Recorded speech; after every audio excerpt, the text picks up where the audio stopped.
အားလုံးပဲမင်္ဂလာပါ KKD Electronic နေပြီးတော့ပြန်လည်ကြိုဆိုလိုက်ပါတယ်ဒီတစ်ခါမှာတော့ကျွန်တော်တို့ဒီ2.5ပို့ပါနော်2.5ပို့ကနေ5ပို့ကြားကျွေးပြီးတော့မှကျွန်တော်တို့ဒီ12ပို့ကိုမြင့်ပေးတယ်နောက်5ပို့8ပို့9ပို့ပေါ့နော်ကိုလိုချင်တဲ့ပို့အားကိုမြင့်ပေးနိုင်မယ်ဒီ mini booster လေးပေါ့နော်ဒီ setup ကတ်လေးကိုကျွန်တော်တို့တစ်ချက်လေ့လာကြည့်အောင်အဲ့တော့ဒီမှာသူ့ရဲ့နောက်ကျောဘက်ပေါ့နော်သူ့ရဲ့နောက်ကျောဘက်မှာလို့ပြထားတာလေးရှိရပေါ့နော်ဒါသူ့ရဲ့ရှေ့ဘက်ချမ်းနဲ့ကျောဘက်ချမ်းပေါ့နော်အဲ့တော့နည်းနည်းသေးနေတော့နော်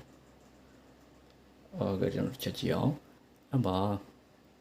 သူကဒီမှာကျရင်သူကဒီ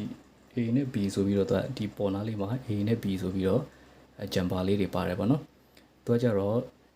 ဒီ A ကိုလည်း A မှာလည်းနှငုတ်ရှိတယ် B မှာလည်းနှငုတ်ရှိတယ်ပေါ့နော်အဲ့နှငုတ်ကသူ့ရဲ့ original ပါတဲ့ဟာမှာဆိုရင်တော့သူက A ကိုလည်းခဲပူးပေးထားတယ် B ကိုလည်းခဲပူးပေးထားတယ်ပေါ့နော်အဲ့တော့သူကသူ့ရဲ့နောက်ကျောဘက်ကိုကြည့်တဲ့အခါမှာ A ဒီမှာပေါ့ A မြင်းချောင်းပေါ့နော်ဒီမှာလည်းခဲပူးထားတယ် B မှာလည်းခဲပူးထားတယ်ဆိုရင်ဒါဒီ12ပို့ထွက်မယ်ပေါ့နော်အဲ့တော့သူ့ရဲ့ငကို original ပါလာတဲ့ဟာက12ပို့ထွက်တယ်ပေါ့နော်အဲ့တော့ဒါကိုကျွန်တော်တို့က5ပို့ချိန်ရင်းနေဆိုရင်ကျွန်တော်တို့ဒီ A ကိုလည်းခဲဖြုတ်ပေးရမယ် B ကိုလည်းခဲဖြုတ်ပေးလိုက်ရင်သူက2.5ပို့ကနေ5ပို့ကြာဘောနော်ကိုကြိုက်တဲ့ပို့အပမာဏကိုကျွန်တော်တို့သွင်းလိုက်တာနဲ့5ပို့ထွက်မယ်နောက်ပြီးတော့ A ကိုခဲဖြုတ်ထားပြီးတော့ B ကိုကျွန်တော်တို့ခဲပူးထားမယ်ဆိုရင်8ပို့ထွက်မယ်ပေါ့နော်နောက်ပြီးတော့ A ကိုခဲပူးထားပြီးတော့ B ကိုကျွန်တော်တို့ခဲဖြုတ်ထားမယ်ဆိုရင်ခဲမတွဲထားဘူးဆိုရင်ပေါ့နော်ကျွန်တော်တို့9ပို့ထွက်မယ်နောက်ပြီးတော့ A ကိုလည်းခဲပူးမယ် B ကိုလည်းခဲပူးထားမယ်ဆိုတော့ဒါ12ပို့ထွက်မယ်ပေါ့နော်အဲ့လိုကိုကြိုက်တဲ့ပို့အပမာဏကိုကျွန်တော်တို့ချိန်လို့ရပါတယ်အဲ့လိုချိန်တဲ့အခါမှာကျွန်တော်တို့ဒီ A နဲ့ B ပေါ့နော်ဒီ AB မှာရှိတယ်ကျွန်တော်တို့ဒီ A နဲ့ B မှာရှိတဲ့ဒီခဲလေးတွေကိုကျွန်တော်တို့လိုအပ်သလိုဖြုတ်တင်ဖြုတ်မယ်ဆက်တင်ဆက်မယ်ပေါ့နော်အခုဒါကတော့ဒါသူ့ရဲ့ original ပါလာတဲ့ဟာမှာတော့သူက A ကိုလည်းခဲပူးပေးထားတယ် B ကိုလည်းခဲပူးပေးထားတယ်ပေါ့နော်အဲ့တော့ဒါလေးကိုကျွန်တော်တို့တစ်ချက်လောက်စမ်းကြည့်အောင်နော်ဟုတ်ပြီအဲ့တော့ကျွန်တော်တို့ power supply တစ်ချက်လောက်ကျွေးကြည့်မယ်ပေါ့နော်အဲ့တော့power supply ကိုကျွန်တော်ဖွင့်လိုက်မယ် power supply ဖွင့်လာပြီးတော့မှသူက2.5 volt ကနေ5 volt ကြာတွင်းလို့ရတယ်ပေါ့နော်အဲ့တော့ကျွန်တော်တို့ lithium battery တွေကိုအသုံးပြုမယ်ဆိုရင် lithium battery ကသူ့ရဲ့အားအပြည့်ဆိုရင် 4.2 ရှိတဲ့အတွက်ကြောင့်ကျွန်တော်တို့သူ့ကို4.2 volt အထိကျွန်တော်တို့ပေးသွင်းကြည့်မယ်ပေါ့နော်4.2ဟုတ်ပြီအဲ့တော့သူ့ရဲ့ ampere ကိုကြတော့ကျွန်တော်တို့ဒီမှာ3 ampere အထိကျွန်တော်တို့ပေးထားတယ်ပေါ့နော်ဟုတ်ပြီဘာကြောင့်လဲဆိုတော့ကျွန်တော်တို့ lithium battery တစ်လုံးက3.5 ampere အထိကျွန်တော်တို့ထုတ်သုံးလို့ရတယ်ပေါ့နော်အဲ့တော့ဒီမှာသူ့ရဲ့ဒီအဝင်ထွက်ငုတ်လေးတွေပေါ့နော်အဲ့မှာကျွန်တော်တို့ဒီ plus နေရာမှာပေါင်းငုတ်ကိုကျွန်တော်တို့ကျွေးမယ်ပြီးတော့ဒီ minus နေရာမှာကျွန်တော်တို့ note ကျွေးလိုက်မယ်ပေါ့နော်အဲ့လိုကျွေးလိုက်မယ်ဆိုရင်သူ့ရဲ့ပိုအားကတော့သူကတကူပါလာတဲ့ဟာက12ပိုပေါ့နော်12ပိုဖြစ်တဲ့အတွက်ကြောင့်12ပိုထွက်မထွက်ကျွန်တော်တို့စမ်းကြည့်အောင်အဲ့တော့ကျွန်တော်မီတာနဲ့တစ်ချက်ထောက်ကြည့်လိုက်မယ်ပေါ့နော်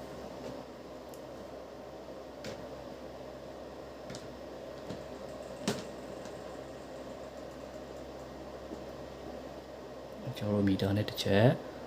ထောက်လိုက်တဲ့အခါမှာ sorry ပါကကတာသေးနေတော့တစ်ချက်ထောက်ကြည့်ပေါ့နော်ဟုတ်ပြီမီတာနဲ့တစ်ချက်ကျွန်တော်ထောက်ကြည့်တဲ့အခါမှာကျွန်တော်မီတာမှာမီတာကိုလမ်းကြည့်လိုက်တဲ့အခါမှာကျွန်တော်တို့ဒီမှာ 12.28 volt ထွက်တယ်ပေါ့နော်12 volt ထွက်တာကိုကျွန်တော်တို့တွေ့ရတယ်အမှအဝင်က 4.2 volt ရှိတယ်ပြီးရင် 4.2 volt 3 ampere ပေါ့နော်အထွက်ကကြတော့12 volt ထွက်တယ်ပေါ့နော်အဲ့တော့ဒါလေးကိုကျွန်တော်တို့ကမီဒီလေးနဲ့စမ်းကြည့်အောင်နော်မီဒီလေးနဲ့စမ်းကြည့်မယ်အဲ့တော့ သူ့ကိုကျွန်တော်တို့ဒီ15 watt ရှိတဲ့မီးသီးလေးကိုကျွန်တော်တို့စမ်းကြည့်မယ်ပေါ့နော်နိုင်မလားပေါ့အဲ့တော့ကျွန်တော်တို့စမ်းကြည့်အောင်အဲ့တော့သူအထွက်မှာအပေါင်းကိုအနီနဲ့ချိန်လိုက်မယ်ပြီးတော့ minus ဘက်မှာအနက်ငုတ်ကိုကျွန်တော်တို့ချိန်လိုက်မယ်ပေါ့နော်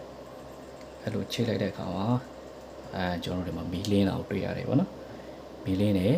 ဟုတ်ပြီအဲ့တော့သူကဒီမှာအဲ့လိုလှုပ်ဆွဲတဲ့အခါမှာသူက4.2 volt ဝင်ရှိတယ်လှုပ်ဆွဲတဲ့အခါမှာ ampere က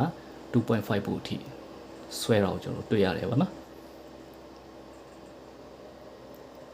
အဲ့တော့ဒါကကျွန်တော်တို့က lithium battery ကိုအသုံးပြုပြီးတော့မှlithium battery တစ်လုံးနဲ့လည်းဒါကျွန်တော်တို့သုံးလို့ရတယ်ဆိုတဲ့သဘောပေါ့နော်အဲ့တော့တစ်ချက်ကျွန်တော်တို့ lithium battery အလုံးနဲ့ကျွန်တော်တို့စမ်းကြည့်အောင်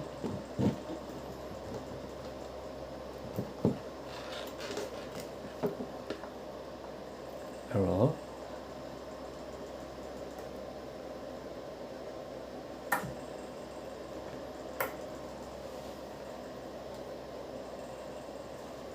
ကျွန်တော်တို့ဒီ power supply ရလာတဲ့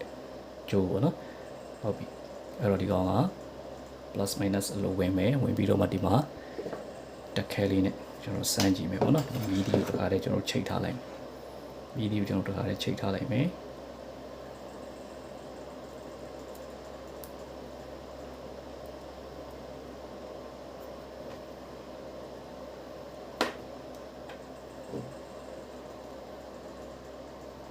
ဟုတ်မီးဒီကိုကျွန်တော်တို့တခါတည်းချိန်ထားလိုက်ပြီးတော့မှသူ့ကိုတစ်ချက်ကျွန်တော်တို့စမ်းကြည့်မယ်ပေါ့နော်အဲ့တော့ဒီမှာ power ကိုကျွန်တော်တို့ဒီဒါတော့ဒါစမ်းယူဂျပန်ကြပါနော်စမ်းယူဂျပန်ကြ QR လုံးပေါ့အဲ့တော့ mAh က2500ရှိတယ်အားပြည့်ပေါ့နော်အဲ့ဒါလေးကိုကျွန်တော်တို့တစ်ချက်ချိန်ကြည့်အောင်မီးလင်းမလားပေါ့နော်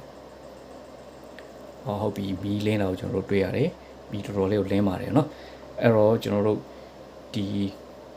2.5 ကနေ5 volt ကြားတွင်းပြီးတော့မှဒီ12 volt 8 volt 9 volt 5 volt ပေါ့နော်အဲ့ဒါတွေကိုထုတ်ပေးနိုင်တဲ့ဒီ setup ကတ်လေးဟာဆိုရင်ဒါကျွန်တော်တို့ဒီ lithium battery တစ်လုံးတည်းကိုလည်းပဲကျွန်တော်တို့ချိတ်ဆက်ပြီးတော့မှဒါ12 volt အတွက်ကျွန်တော်တို့ဒီမီးသီးတွေကိုသုံးတဲ့နေရာမှာထွန်းတဲ့နေရာမှာကျွန်တော်တို့အသုံးပြုလို့ရမှာပဲဖြစ်ပါတယ်ကျွန်တော်တို့ကောင်းကောင်းလေးကိုအသုံးပြုလို့ရမယ်ပေါ့နော်အဲ့တော့အားများခံခြင်းကျွန်တော်တို့ဒါဒီ battery ကိုကျွန်တော်တို့ parallel ဆက်ပြီးတော့မှ3လုံး4လုံးပေါ့နော်အဲ့လို parallel ဆက်ပြီးတော့မှသူ့ကိုဒီ setup ကတ်လေးနဲ့ကျွန်တော်တို့12 volt ကိုမြင့်ပြီးတော့မှဒါမီးသီးတွေကိုကျွန်တော်တို့ထိုးလို့ရမှာပဲဖြစ်ပါတယ်ပေါ့နော်အဲ့တော့ဒီနေရာမှာ idea တစ်ခုရှိတာကသူ့ကိုဒီတန်ဖိုး battery တွေကိုကျွန်တော်တို့ဒါ parallel ပေါ့နော်3လုံးလောက် parallel တွဲပြီးတော့မှဒီ 3A charger ပေါ့နော် 3A charger ကတ်ရှိပါတယ် 3A charger နဲ့ကျွန်တော်တို့ဖုန်းအားသွင်းတဲ့ဟာနဲ့ 3A charger ကတ်နဲ့သူ့ကိုအားသွင်းပြီးတော့မှဒါအားပြည့်ပြီဆိုရင်အဲ့ဒီကနေကျွန်တော်တို့ဒီ mini booster ကတ်လေးကိုအသုံးပြုပြီးတော့ချိတ်ပေးပြီးတော့မှဒါကျွန်တော်တို့ဒီမီးသီးတွေကိုထွန်းပြီးတော့သုံးလို့ရမယ်အဲ့ဒါလို့ကျွန်တော်တို့ဒီမီးအတွက်ပေါ့နော်မီးအတွက်ဒီ 3.7 volt